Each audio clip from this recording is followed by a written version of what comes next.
And welcome to the Midday Show. I am Jeff Everett. He is Mark Messina. This is our version of winging it. Is that fair to say? Yes. We are going for it. If you have a good start, if you have a comment or a question, go ahead and leave it for us. The world, listen, let's be honest. The news is occupied with one thing and only one thing. I think Mark and I certainly have opinions. Well, I think I'm gonna disagree already. Locally, it was weather. Sure, so there were two. That's things. fair. There were two things. That's true. Ukraine. Locally, it was weather. I agree with that. So, if people want to talk about it, we will. If you want to leave a comment or question, we'll happily dive into what our opinions are of it. But we think that we're probably not the go-to people for your news on what's happening in Ukraine right now. So we're going to wing it a little bit. I have some trending topics pulled up we're going to touch on. I also have some this or that questions that are debates that we can talk about as well. But if you have a comment or question today, please leave it. We'll be happy to discuss it. We are going to wing it on this Friday. Before we get to winging it, Mark, how are you feeling today? Well, the sidewalks are clear. So Okay. I've actually had a productive morning. So I'm good. I feel good, but those aspects where you really find out who your friends are. I get a message from someone. This is one of those good and bad. And I get a message from someone who says, "Hey, here's a topic that you and Jeff should talk about on the show." So obviously, you're feeling good. It's someone who knows you have a show, knows it enough to know your name, and is trying to help. You got a friend who's trying to help. The topic that was sent to me was the story about the identical twins who married identical twins. And I said, "Oh, we covered that one days ago." So now I realize that this is such a good friend, but they don't watch. So, that one really and it's even, so now it's even worse. Like, I know you have a show. I just don't bother to watch it. Yeah, there you go. Well, here's the first question of the day. You're going to be disappointed. Do you want to guess what the first question of the day is? Jeff, how are you? Close. That was close. Jeff, how is the team going to do against Mount Carmel? Do you want me to answer that? Go ahead. You're going to win. Well, we'll see. I mean, obviously, we're the higher seed. We'll see. We're the higher seed. Can I ramble about Mount Carmel for a second? They are, since January 13th, which is a little more than half of the season, they are 11-4 since January 13th. I believe if you would have started keeping the records after January 13th, they would have been the 3 seed. They would have been the third best January team. 13th. What's that? What are you since January 13th? I believe we're 14-1. And what would you be seeded since January 1st? We would probably be seeded 1 or 2. Depends. I'd have to look at Troy's, but we would be seeded 1 or 2. Okay. What is the point you're trying to make right now? I'm trying to say that poor Mount Carmel, the poor Red Tornadoes are coming into Loyalsock and they're going to get whooped because that's what happens when people come to Loyalsock. And you're giving the coach speak and you're saying, "Listen, they're tough." I'm giving actual analytics that show you that Mount Carmel. Listen, Mount Carmel is very formidable. 11-4 since January 13th. Defensively, they are holding people to under 50 points a game since January 13th. So defensively, they are really, really good. And they are, I don't know if people saw the South Williamsport Mount Carmel game. Mount Carmel won on a inbounds play with under 3 seconds to go. Lisicki drew up a perfect play. They're really well coached. They play so hard. They're one of the better 8 seeds we have ever played. They are very, very good. That is fair.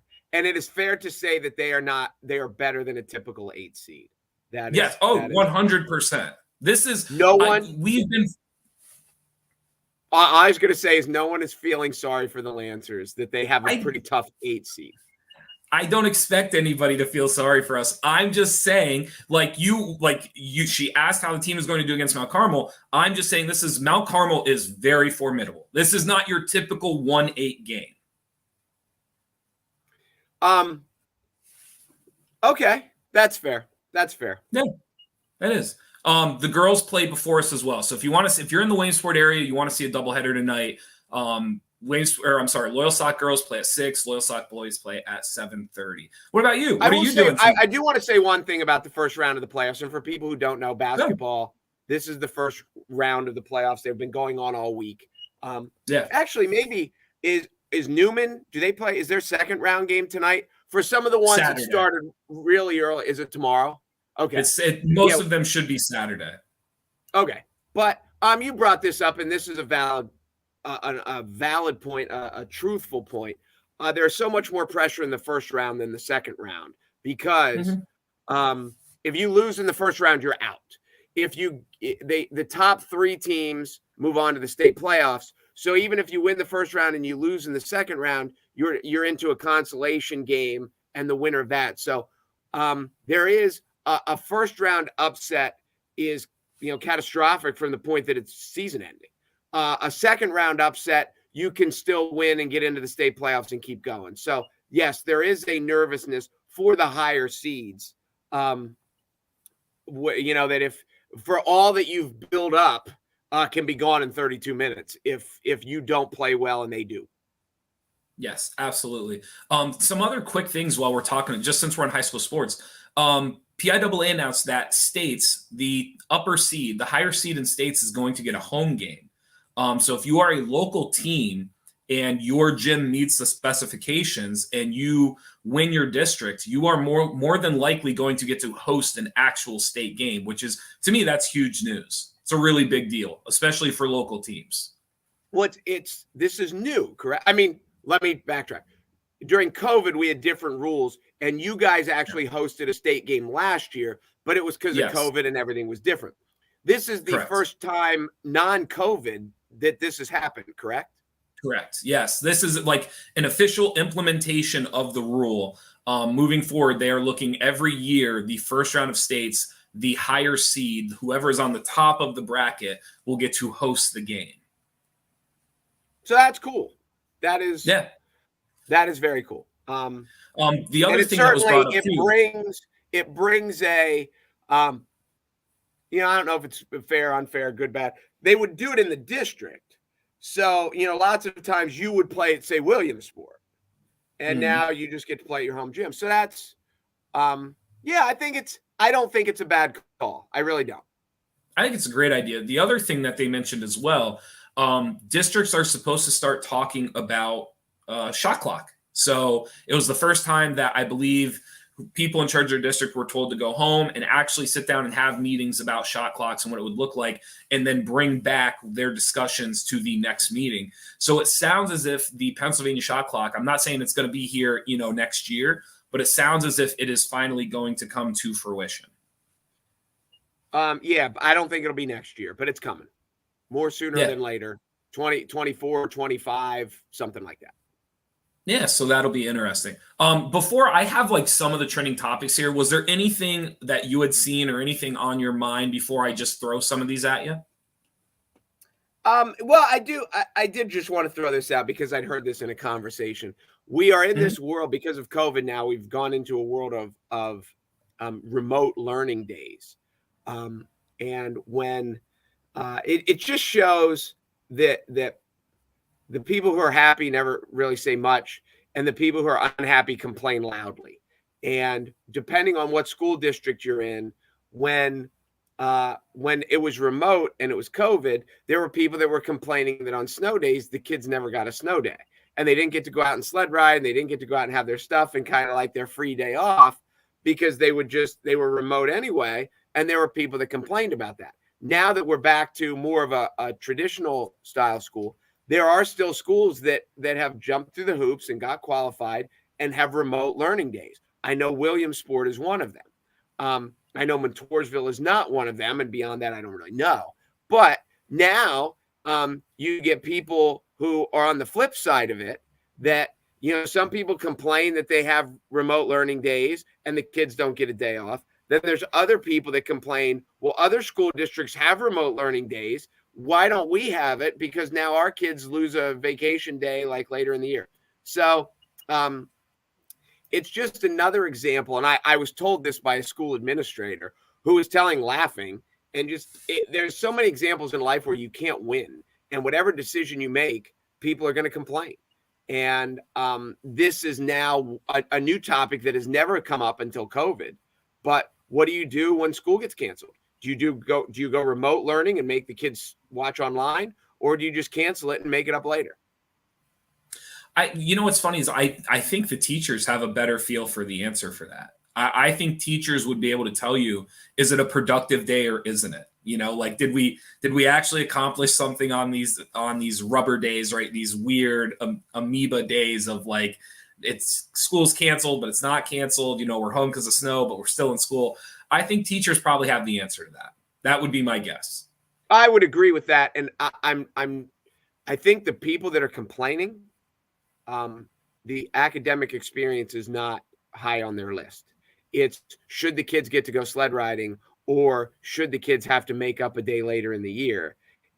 Their debate is rarely about, well, what's the best way of learning and what's best for the students.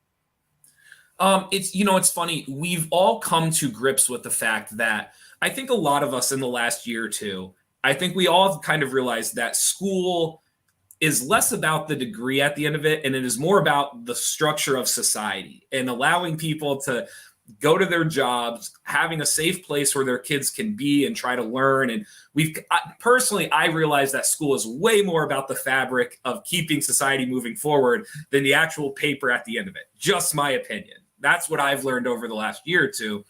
Go ahead. You were going to say something? Well, I was going to say, don't you think too that the function of the kids being in school is so much more than the academic aspect? Sure. That it's just important for kids to be around their friends and to learn social skills, to be part of activities. That it's just, we saw that when kids got sent home for COVID, and after a while they were kind of like, I'd rather be in school. Yeah. So where I was going with that, because I think like, for whatever reason, we've realized that the piece of paper at the end of it is a small piece of what this actually means now, especially after the last 2 years. I just wonder, like, the 180-day mark, like, does the degree mean less because they went for 178? Like, does the degree mean less because they only got 170? So I don't know. Like, when you say, like, should they have a snow day? Shouldn't they? Like, go sledding. Go out and like earn a couple of bucks shoveling snow. Like, the 180, meeting the 180 mark, I feel like after the last 2 years, I just feel like we can all as adults agree that should be like the thing we're least worried about, is hitting the 180-day mark. And I get that, but you still need to have a number or people wouldn't do it. And but yeah, I agree. I would think that if you had an off-the-record conversation with school administrators, that when they have a 2-hour delay, or when they have an early dismissal and the day gets counted, that they don't really lose a lot of sleep over. That they kind of throw it on the teachers to figure it out. If they have any standardized testing, it becomes a pain. But as long as the day counted, it's one more check off the box, and it's less hassle. Yes. And what I'm saying is that after the last 2 years, I think we all as adults can agree that's not even remotely in the most important check off the boxes, is that we got 180 days in. It's not. And you're right. And this is a good point. The remote school. Go ahead. Go ahead. No, you go. Even remote school opportunities for snow days provides kids a connection to something outside the home that some kids desperately need. Carol's definitely onto something there. Can I just say I've never seen Carol spelled that way. That's what you took from that? That's what you got out of that? To be totally honest with you, I had you read it because I couldn't say her name, but it is Carol. I think it's Carol. It has to be. That is, but yeah. No, I'll say this too. I just had this discussion with our news director the other day, who has teenage kids, and they were talking about it just seems like there's fewer sleepovers, fewer kids going to each other's houses and stuff like that than when we were kids. And I said to her, and we had this discussion and said, listen, because when we were kids, we couldn't hang out with our friends and be at home. Now, these kids all hang out. Instead of being at someone's house and playing Atari in the basement or playing ping pong, we're in the comfort of our own home, and we're still playing with friends. And we can even play with more friends because they can be more far and wide. And yet we get to do it in the comfort of our own home, where we could go to our refrigerator. We can go to our own bathroom. So I'm not so sure that, the negative tone that went with video games when we were kids, that they were like, oh, get off your video games and go out and play kickball and go out and do. It's different now, because now it's a societal communal activity, as opposed to just some kid playing River Raid for hours by himself in the basement. This was great. Remote sleepovers, the future is now. There you go. So that's what you're kind of saying. And in all honesty, I wonder how many kids were online with their friends once they knew school was canceled. Did anyone have school locally? I know some, like Shamokin, had a 3-hour delay. I don't. The WNEP list was on a couple of those, like Route 80 schools, like Coal Region schools. They had the 3-hour delays, but then when I looked this morning, it looked like they were all closed. Oh, okay. But yeah, so how many kids had remote sleepovers that played video games until 4 o'clock in the morning, which is what we used to do at a sleepover anyway. But I don't know. I think the multiplayer gaming has really changed. I don't think it's changed it for the worse. I think it's created different levels of friendships that would not have been there before. Oh, 100%. I told you a story about my cousin who has been in literal wedding parties because of he's in these gaming groups and they invite him and he's a part of it. So I totally agree with that. Did I ever tell you this story? Not to go off on something stupid.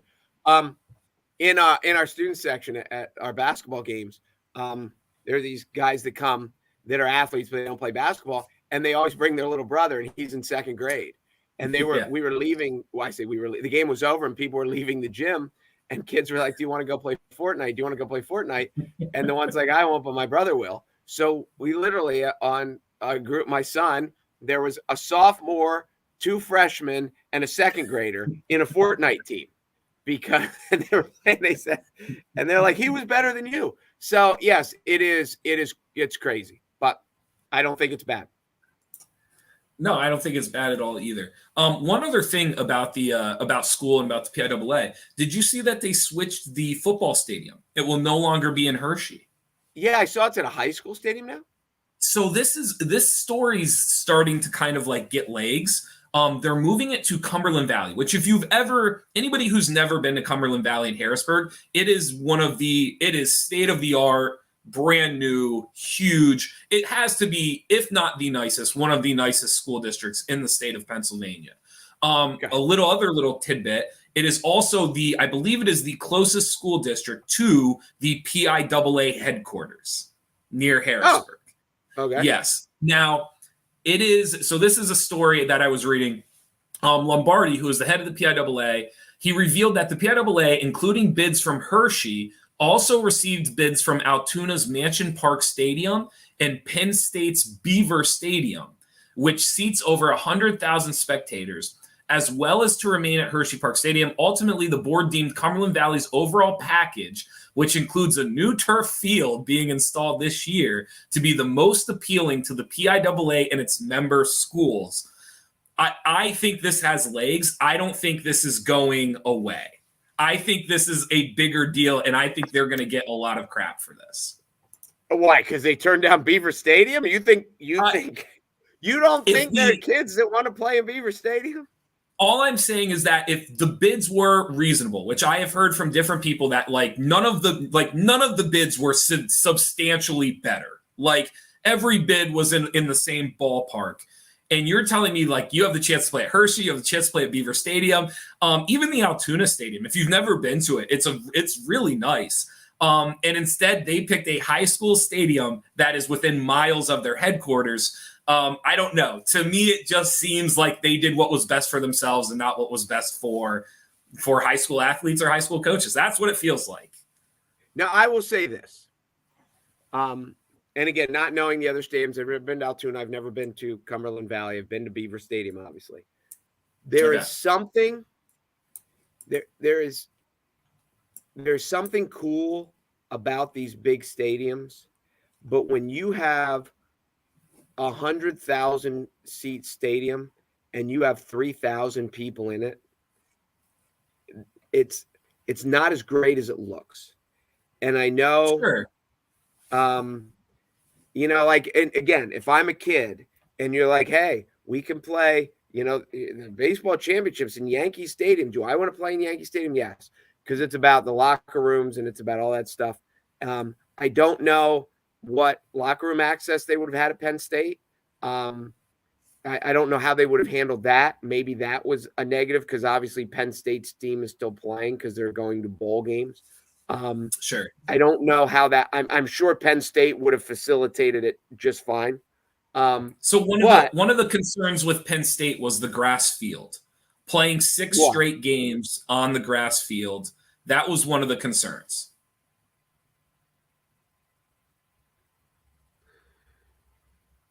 Are you a turf expert? What's happening up here? What's going on? I'm thinking, do they think Penn State couldn't? I don't know. It's just the wear and tear of a football game. Like Penn State plays a game, then they're off of it. No one's doing anything else on the field. This would have been like you play a game, they hop off, someone hops on, you play a game, someone hops on. There probably would have been 3 games in 2 different days. I don't know what a grass field, how that holds up. I would imagine a turf field can handle it much better than a grass field, I'm assuming. I would probably agree with that. I think if you ask the kids, would you rather play a state championship game at Beaver Stadium or would you rather play on turf at Cumberland Valley High School? I'm guessing 90% of the kids are picking Penn State. I agree with that. So I think this has a little bit of legs. I don't think it's going away anytime soon. I understand. I agree with your point about larger stadiums. It's hard to fill them up. It doesn't look as great when you have, 5,000 people in a 100,000 seated stadium. Totally agree. I just think there's Hershey was fine and they used to fill up Hershey. Hershey would get relatively full. So I don't know, just the idea of shifting to a high school and it just happens to be right next to the headquarters. It's just, I don't know. It's just even when they try to be sincere, just everything they decide never comes off sincere. That's just my opinion. It would be one thing if Penn State was in Philadelphia or in Pittsburgh and it was not geographically conducive, but it's centralized. So Beaver Stadium would have been perfect. Yep, it just doesn't make a ton of sense to me. There's also CVs. I forget if it's somebody on their administration. I can't remember if it's their AD, but somebody within the Cumberland Valley School District is a part of the PIAA board. So then you get into that whole wheel. I don't have the exact details behind it. Don't listen to me. Go read. But I think it has legs. I don't think this is going to go down quietly. I still think that they should put in a constitutional amendment that says if the Steelers and the Eagles ever meet up in the Super Bowl, they have to play it at Beaver Stadium. Yeah, they should just add that into the NFL guidelines. Just all Pennsylvanians can come, play it in the dead of January, whatever, February, who cares? And it is midpoint between the two. That's what I think. And listen, I'm a Cowboy fan. I hate the Eagles. I hate the Steelers, but that's what they should do. Yeah, I don't disagree with that. I'll tell you what they used to do. They used to have the basketball championships at Penn State. Do you remember that? No. There was a 4-year span where they did the state championships. I think I do remember that. Yeah, what happened to that? Yep. It's bidded. So it rotates, right? Every time the bid ends, they take new bids and whoever wins the bid gets it. So Penn State won the bid 1 year and then it shifted. So, but I'll tell you this, as a spectator, it was way more enjoyable going to Penn State than it was to go to Hershey. Hershey's obviously, it means a lot in the realm of basketball, going to Hershey and the kisses and everything else. But the actual experience as a spectator was way better at Penn State than it was at Hershey. Well, and again, don't you think Yes, I get the whole thing because wrestling states are always at Hershey, and there's this whole thing about state championships end in Hershey, and that's the thing with Pennsylvania. But Yeah. don't you think that high school kids would, again, much rather play in the Bryce Jordan Center than in Hershey? Yeah, yes, I agree. Yes. I'm with you. But again, like it just feels like we just don't ever really, none of these decisions are ever really made around the athlete. Like it never is. It's a good point. Yeah, other high schools have already played on this field. It's a very valid point. Do they play like high school classics at Hershey at all during the year? I don't think so, but I don't know. Okay. That would be interesting too. The NFL would not do that since most of the concession stands do not have the ability to serve draft beer. Interesting. No, yeah, I know. It would never happen because they have the media, they have the hotels, they have all these things booked well in advance. You know, they wouldn't, State College would not be able to accommodate the onslaught of media and people that come with the Super Bowl. But, you know, who cares? I agree with that. Here's just some trending topics for you to end the show with. Girl Scout cookies. They are significantly delayed. Did you order any Girl Scout cookies? No, I have not yet. Okay, they don't expect to get them. Well, listen, you could order them now and you might still get them the same time you would have if you would have ordered them before. Apparently, they are severely delayed. People are complaining. Is there any – oh, now we're going to fight about this because I already know the greatest Girl Scout cookie is Thin Mint, and you don't agree with that, obviously. But it's not because I think it's a bad cookie. I just don't like mint. It has nothing Correct. to do with yeah. So what is your go-to? Give me your go-to. Yes. For just general cookie, just a chocolate chip. But I like it thicker. Like I don't like the thin chocolate chips. It's got to be like a thick chocolate chip cookie that you can't. It's the GOAT. There's nothing better than just the thick chocolate chip cookie. How about Girl Scout cookies? Do you have a favorite Girl Scout? I don't have a favorite Girl Scout cookie. I'm not out on Girl Scout cookies. I don't understand the fascination with them. Like I don't get people who are like gung-ho about it. Like cool, enjoy. It's just not for me.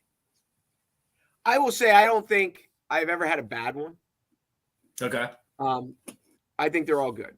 But Thin Mints are clearly – and frozen. You have to freeze them. You take them, you put them in the freezer, and then you can't go wrong. You freeze them? Absolutely. Really? Is that like a common thing? Do lots of people do that?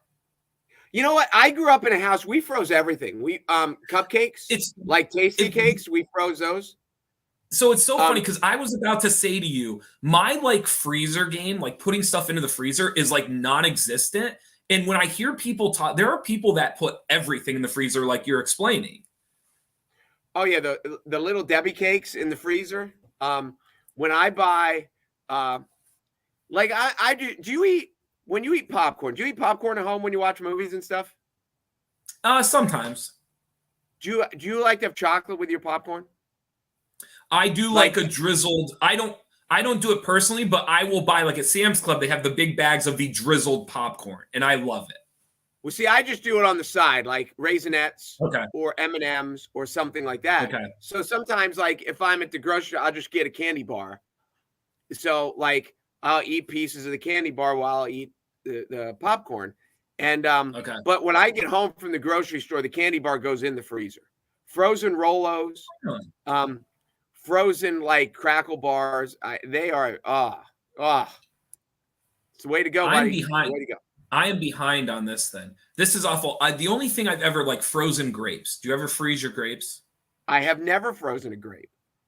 Okay. There's people that like to freeze their grapes, and then not only will they eat the frozen grapes, but they also work great in wine. Because if you use ice cube, like if your wine's warm, you put an ice cube in, it saturates it or whatever. There's a technical term for it that smarter people than me know. But if you do a frozen grape, it doesn't like water it down as much. Is the world falling apart? No, I just got a thing. I don't know. You're killing me. I just like they asked for something and I sent it, and apparently I didn't send it in a form that works. So, no, my world is fine.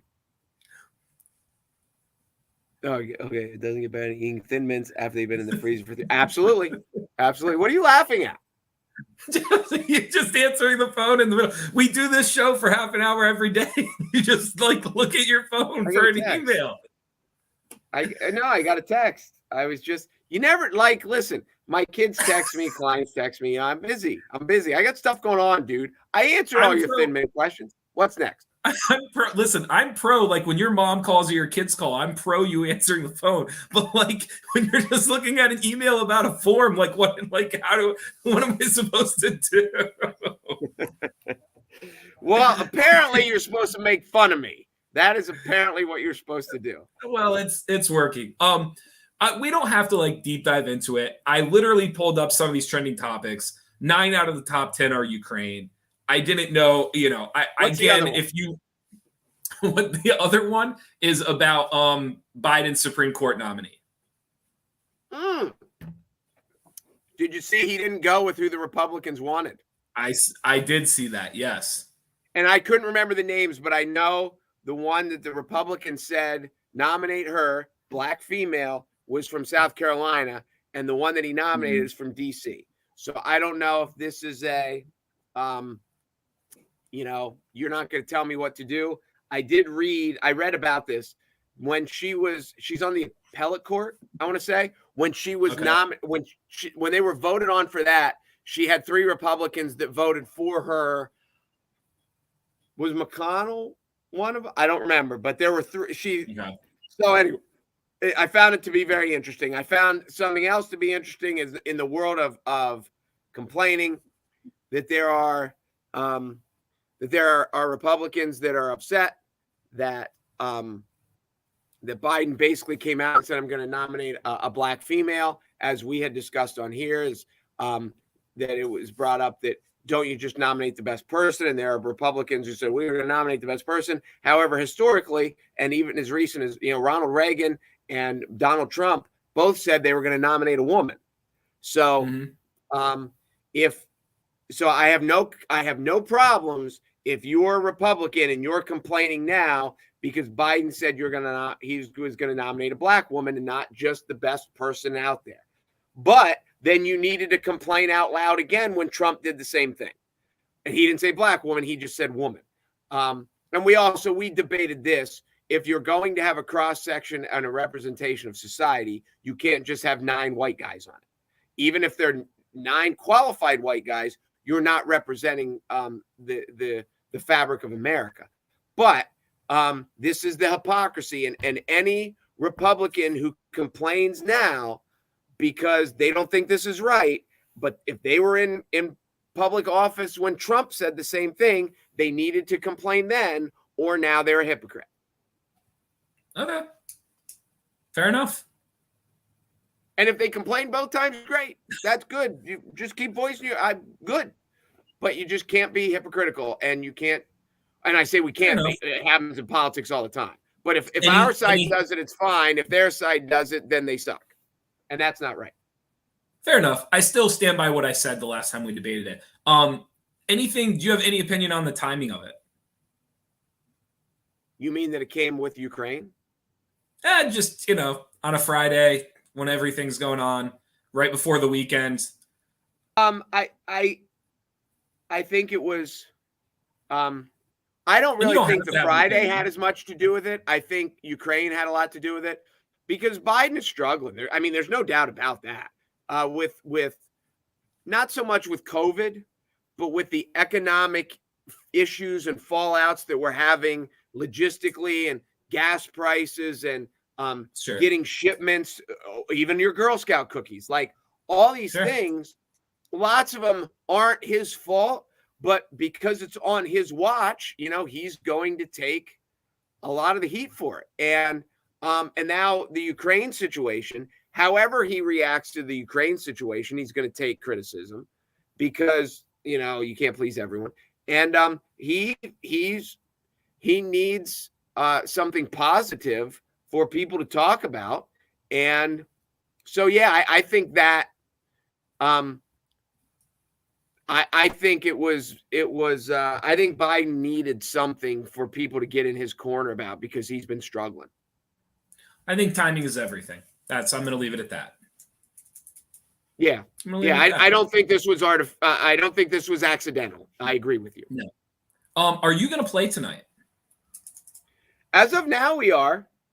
Okay. Well, good luck. Good luck to you.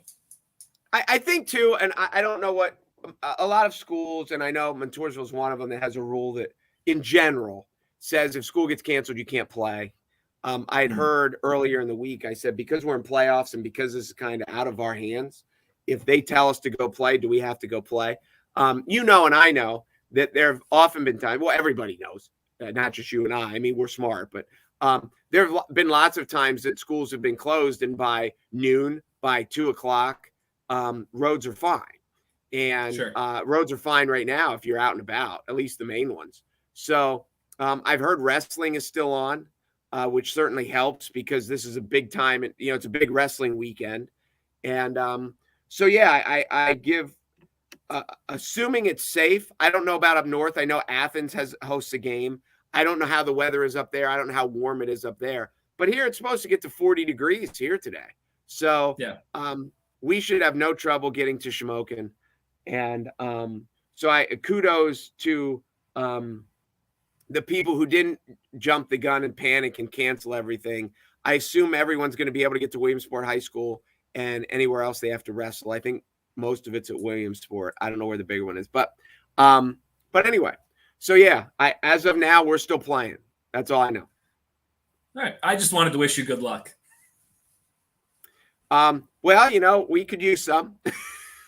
With the 7 seed against the 2 seed, I'm sure Shamokin's given the same speech that you just gave about Mount Carmel, how they're just as good as you, and you're in for a dogfight and all that stuff. But we could use some luck.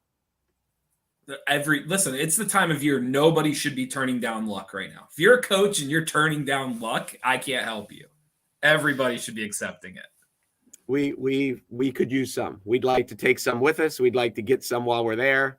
And but it's fun. It is I'm excited. I'm excited. I've had a fun year, and there's something about you're in a very different world than we are, because you guys have had so much success, and you have the I don't say that tongue in cheek like you guys are, but there's a different sort of like you guys either play well tonight, or if you guys lose, like the sky is falling. We're the 7 seed playing the 2 seed who we've lost to twice. Like we just get to go and play, and we're not supposed to win. And it's a very different world for us than it is for, the people on the other side. And again, with the finality of the first round. So sure. It sets up. It's a little March Madness ish. When you get the 3 and the 14, and no matter what you did all year, if you're the 3 and you dump to the 14, you're out and they're moving on. So yeah, I watched a incredible game last night. I went up to Wellsboro and I watched Southern Columbia boys play Wellsboro boys, and that was a 4-5 matchup. And the weight of it, you could feel it. Like one team's going to get to play for another week and a half, possibly go to states, and the other team is just done.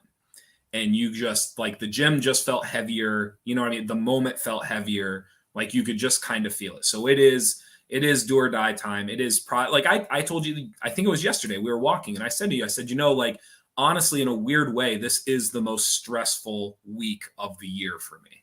Like I feel more stressed this week than any other time.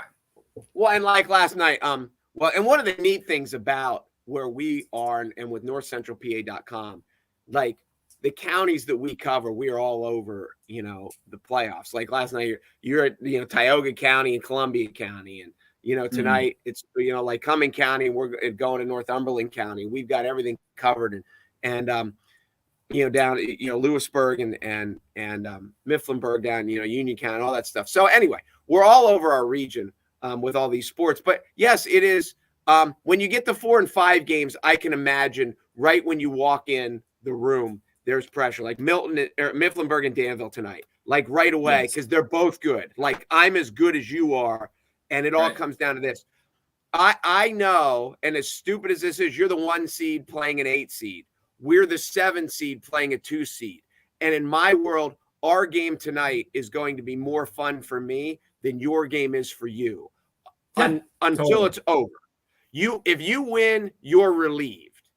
If we win, we had the time of our life. And it is a weird, it's a weird psychology, but that's the reality of it. Yeah. It's very, very, you and I've talked before, I've been my whole life through basketball. I've been on phenomenal teams. I've been on awful teams. I have been historically, I played in the most lopsided loss in the history of NCAA basketball. I also got to play for a team that was top 25 in the country. I've gotten to, in high school, I was on a horrible team. I was on a great team by the time I graduated. I've had these ebbs and flows and know what it's like to be on both sides of it. And it is funny how in coaching, everybody has problems. 1 seed, 8 seed, 20-0, 0-20. The problems are different, but every coach is psychologically dealing with a different set of issues and worrying about a different set of things. It just all depends which chair you're sitting in and what you're dealing with. And I think sometimes there's this idea that winning just solves everything. And I have been on teams that are 500 that harmoniously was a way better situation than a team that was undefeated or had one loss and vice versa. I just think every team has those things they're going through. In this week, because of the finality of the game, if you win, you get another week or two, and if you lose, you're done. That finality just kind of brings all those stresses to the highest level. Yes, and when you are supposed to win, and everyone knows that you're supposed to win, there is an uneasiness to it until the game gets in hand. If you're up 18 in the third quarter, now it'll start to be fun. But until you don't have a bus ride because you're at home. I'm going to enjoy pregame way more than you are, because it's we're ready. If we lose by 2, then we lost to a really good team who's really well coached, who's already beat us twice. And, if we lose by 2, we'll be proud of our effort. Like I said, if you guys lose by 2, it's the worst thing that ever happened to Loyal Sock basketball. And that's just, it's unfair, but it's one of the realities of sports. It comes with success. So yeah, it's really tough. All right. Well, thank you guys for watching the Midday Show today. Excuse me. Thank you for Weiss Markets for sponsoring us today. We don't thank Weiss Markets enough. We forget about them sometimes. After you go to Weiss Markets, check out the bar. And then NorthcentralPa.com. Be sure to go there for all your local news. Mark, anything before we head out? The Boston, is that the Boston version of the market? Market? I mean, Market's got to be the Boston version, isn't it? Very nice. You did that well, Jeffrey. You did that well. You got to go to Boston Market. I would wish you good luck tonight, but as we know, Loyal Sock basketball doesn't need any.